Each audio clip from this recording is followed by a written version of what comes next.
And I'm talking about the power of unity. Hallelujah. Can you tell your neighbor there is power in unity?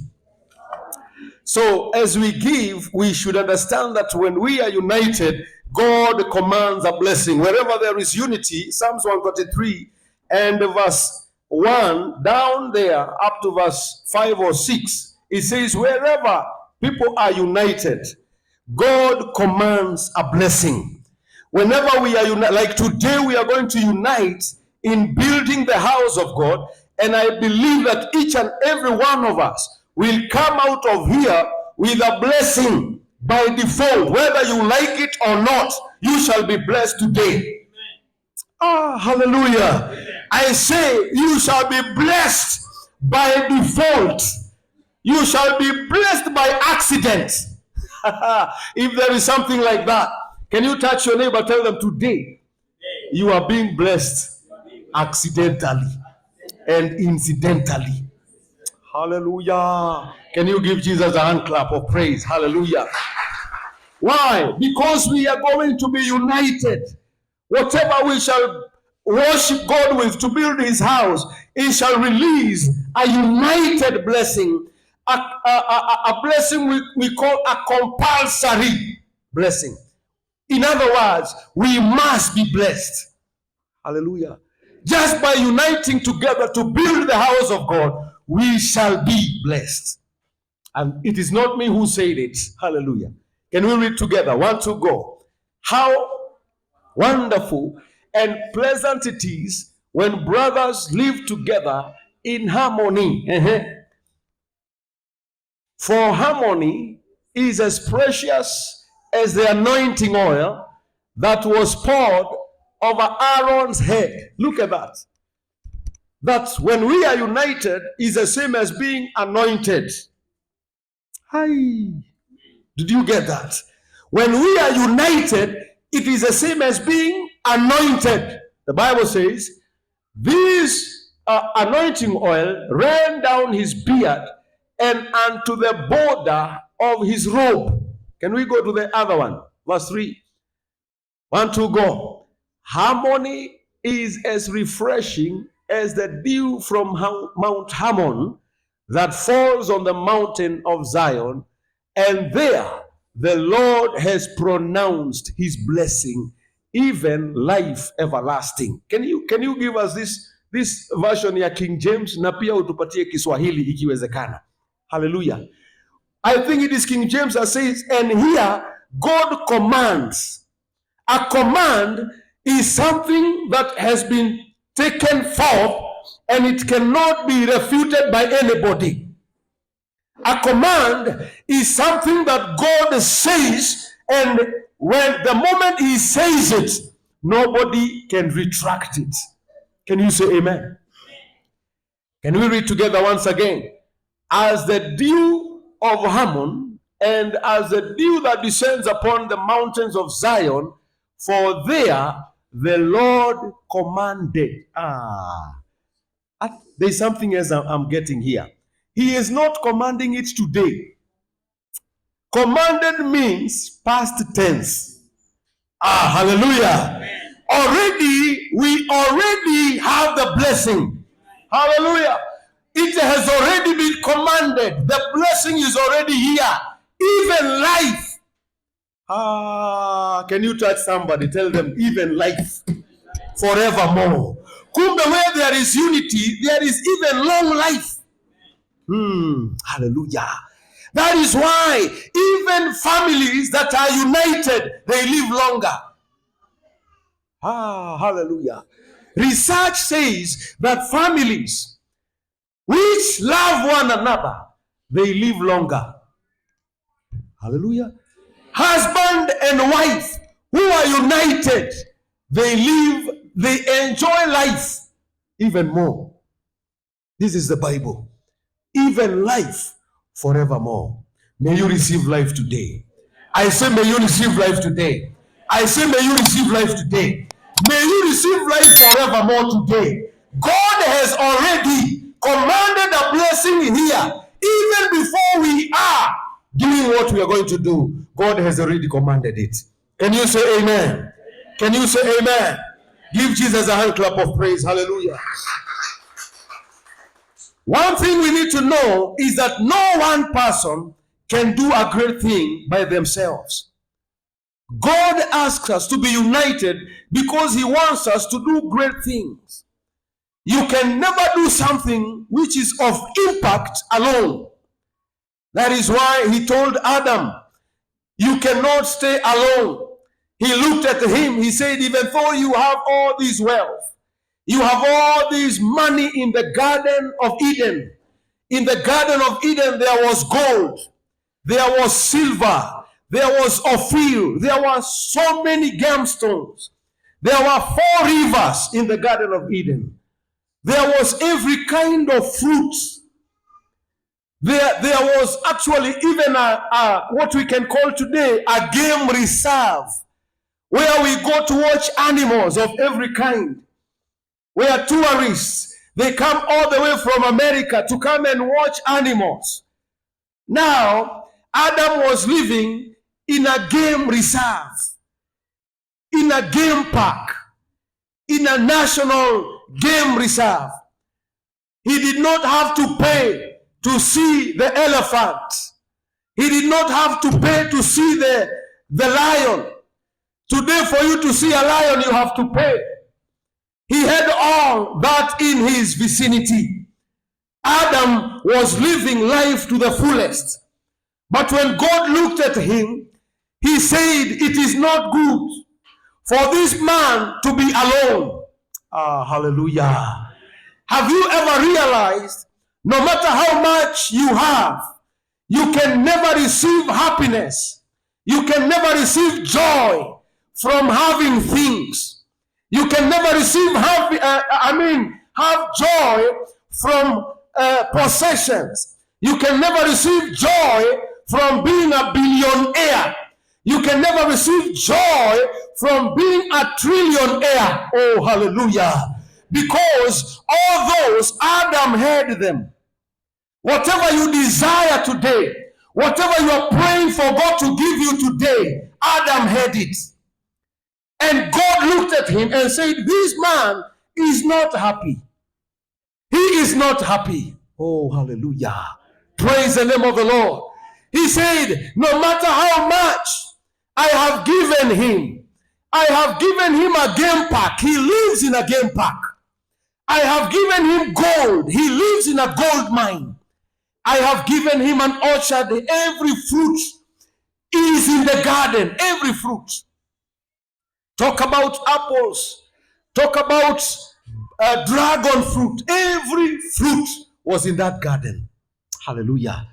Can you tell your neighbor, but the man was not happy? Hallelujah. Why? This is the first picture we see of the desire for God to unite people. He said, even though he is a billionaire, even though he owns the whole world, but he is not happy. Can I surprise you today once again? No matter how much you have, as long as you are alone in this world, you can never enjoy. Oh, hallelujah. You can never enjoy.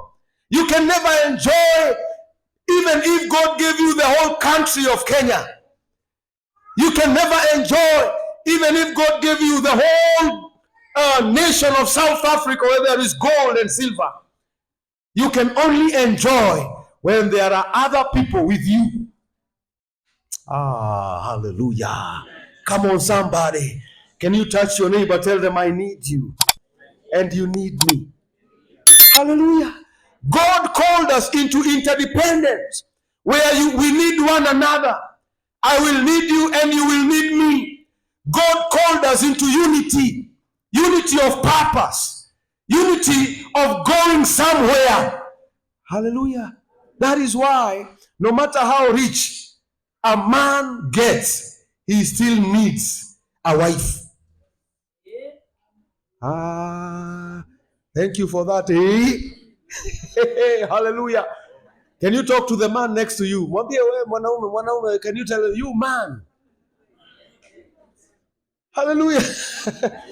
Tell them you need someone. Hey. Hallelujah. someone to enjoy these things with. And God looked at Adam and said, this guy is lonely. This guy is depressed. Because he's looking at the animals, he's enjoying the animals, but he can never rejoice with the animals. Hallelujah. He will enjoy them with the eyes, but they cannot be his companions. They cannot remove his boredom. They cannot give him company. Hallelujah. So he told him, you need someone. He looked at him. He told him, you need somebody. And the Bible says he caused a deep sleep to come upon him. Hallelujah. So that he can remove somebody. Hallelujah. I came to realize for us to be blessed, sometimes we have to fall into a sleep. Hey, for you to be blessed by God, sometimes you have to close your eyes. Sometimes you have to remove all you know. Sometimes you have to put down all your knowledge. Sometimes you have to put away all your wisdom and sleep so that God can bless you. Hallelujah. It is true. If we come here with our wisdom, if we come here with our knowledge, and we are wondering, we are looking at people with face value, and we are wondering now, this guy anafanya kazi ya mjengo, tutasaidiana aje? You know, those are called Kano people. Hallelujah. Mzee Nelson, hallelujah. It is possible. You are looking at them with Kano eyes. You are asking yourself, now these people in Roiro, they are all Africans. Tutasaidiana aje? Hallelujah. So sometimes for God to bless you, he has to make you fall into some sleep. Hallelujah. He has to make you now be somebody who does not recognize your capacities. He has got to make you understand that whatever you have, you still need others. No matter what you have, you still need me. No matter how much you are worth, you still need your neighbor. Hallelujah. Can you talk to someone and say, you still need a neighbor? Nobody lives in the Sahara Desert alone. Nobody. Hallelujah. Somebody said, no man is an island. We need each other. We need to be united. Now, God gave us a picture in Genesis chapter 1, verse 26. He said, let us. Even God himself does not work alone. He works as a trinity. There is God the Father, God the Son, and God the Holy Spirit. They are together. They are one, but they have different purposes. Hallelujah. There is God the Father, God the Son, and God the Holy Spirit. They are not three gods. Tell your neighbor, sio miungu watatu. It's not three gods. It is one God with different purposes, with different genres, with different works and exposures. Hallelujah. It is one God. There are people who read that scripture, Genesis 1:26, and they say, let us means there are many gods. No, God is one. Tell your neighbor, God is one. Hallelujah. The way you see this bulb is one bulb. But for it to light, it is composed of the element. Inside there is something they call a filament or something. And then there is the body. And then there is the power flowing through it. But it is one bulb. God is one. And he says, let us. Because everything that you do, which is important, must be done by other people also. You must unite with other people. You must come together. Actually, the Bible says when he was building the trees, it was God. When he was creating the rivers and the lakes, it was God. But when he came to creating man, he said, now, let us. For every important duty that you do, you must do it with others. That is why we are building here together. Can you tell your neighbor, we are building together? I know There is somebody who can be blessed here, so blessed that he can come and tell us, Pastor, I will deal with that alone. People are here, they are millionaires. Can you tell your neighbor you are a millionaire? Can you tell your neighbor, I know you can even build alone there. Hallelujah. But still, God wants us to come and pull together. Hallelujah. Why? Because he wants to bless every one of us. Each and every one of us will be blessed. Hallelujah. Each and every one of us will receive when we unite together. It is not that God could not create man alone. He would have done it by himself. But he says, let us. Hallelujah. The first thing the devil did in the Garden of Eden, chapter 3, verse 1, is to disunite. Hallelujah. The first thing the enemy does to a church is to disunite its people. The first agenda of Satan on earth, the first agenda was to disunite, to disconnect the man and his wife and the couple with God. That is the first agenda of God, of Satan. Everywhere you go, the first agenda, hata sahi, imagine, shetani akiingia pale, agenda yake namba moja, sio kuua. It's not to kill. If the devil happens to come to church, hello, the first agenda is not to kill, is to disunite. Because he knows wherever there is disunity, there will be death, there will be lack. Hallelujah. The moment he disunites the husband and the wife, he knows even the children, they are done. I'm telling you. Come on, somebody. I say hallelujah. I say hallelujah. I say hallelujah. Agenda ya shetani nambari